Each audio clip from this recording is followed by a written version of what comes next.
So I just wanted to start today with a bit of a history lesson as we're starting to reflect back on this pandemic and trying to see, when was the last time we had something that looked like what we're dealing with right now? And I think people are starting to come together to realize that this is analogous, comparable to the 1918 pandemic that went throughout the world. And I just wanted to share this slide, and it's actually a really good article to read in detail from National Geographic. They talked a little bit about the different responses that happened in different cities in the US in 1918. And what these graphs are all going to show are deaths per 100,000. So how many people died from this infection relative to 100,000 people living in a particular city. And we can see here that Philadelphia was hit very hard.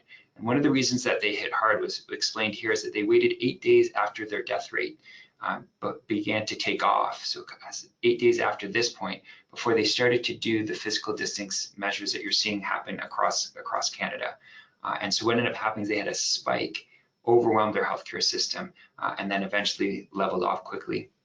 Compare that to New York City, which had amongst the lowest rates that were seen throughout the United States. And again, what they did is they started their quarantine very early, 11 days before this spike in deaths.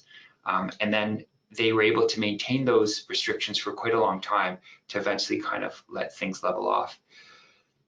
A lot of the questions, and I'm sure we'll get into these in the question and answer period, is how long is this going to last for, and when should we start to relax these social restrictions? Well, we have some indications for historically what happened, and here's what happened in San Francisco, where they were able to have initially a short peak in death from the disease, but then relaxed their social distancing efforts and resulted in a second wave.